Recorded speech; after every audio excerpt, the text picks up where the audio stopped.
Well, hey there, you're on the internet, I have some free time, and welcome to the Triple N Network, where all you newbie nib nerds can find all the news you'll need. Let's look at an ink today, shall we?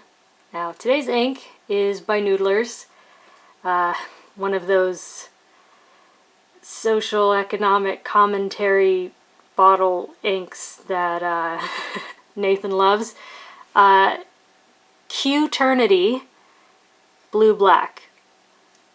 So it's a dark blue. I feel like this is much more of what I think of as navy blue than Noodler's navy, which I think is sort of a dark turquoise. And as you can see from the chromatography, I just knocked my camera. There's definitely some potential to resist water in this dark slatey color, and then goes up into various shades of blue to a near black at the top. Now, all the tests were done in this Parker Vector with a medium nib.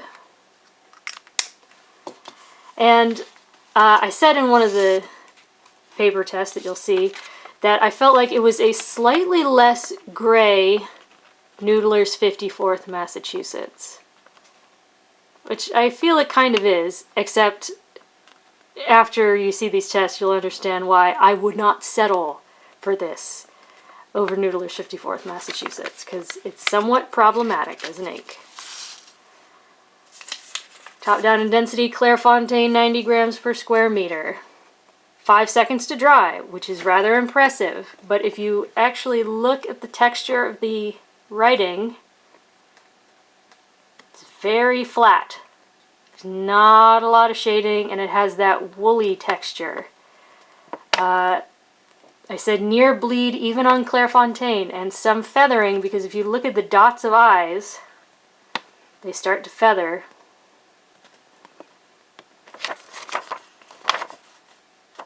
You sort of see it's almost coming through.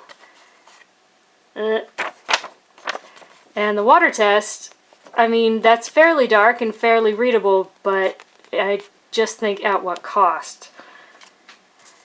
Next is Rhodia, 80 grams per square meter, where I feel like the ink is a little darker, dries a little faster. But there's bleed and feather on Rhodia. Again, the eyes, the dots of the eyes are particularly vulnerable, I suppose. It's not super obvious, it's just in certain areas where it's really wet. It still has that woolly texture. I said it's not like the sample that I tried. When I got a sample before getting a bottle, it was much more well behaved than this. Yeah, water test is fairly readable, but yeah, that's bleed through in spots. So next is Tomoe River Paper, where I said, no bleed, finally! And there's nice shading, and 7 seconds to dry is really not bad on Tomoe River. But, yeah, I said echo may be a bit too much for some people because it is somewhat pronounced.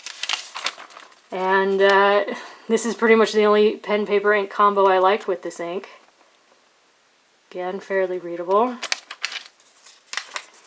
And here's some awful, awful copier paper.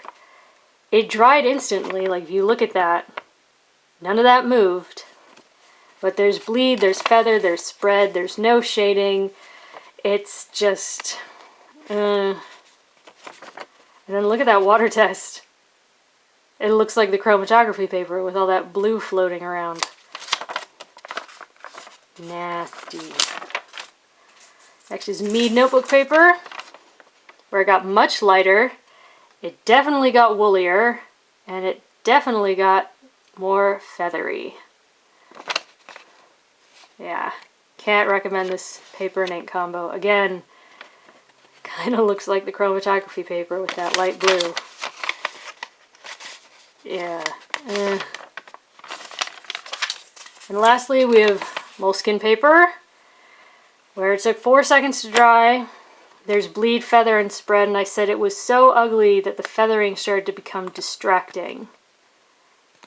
I don't know if I can get this close enough, but it's really, like in the word distracting. And that water test is, it's explodey, it's feathery, it dyed the paper, it's, yeah. So, there you go. Noodler's Q-Ternity Blue Black. It's not at all like the sample that I got and really liked. Pretty much the only thing I like using it on is Tomoe River Paper, because pretty much everything else is problematic. It's a nice color of blue though.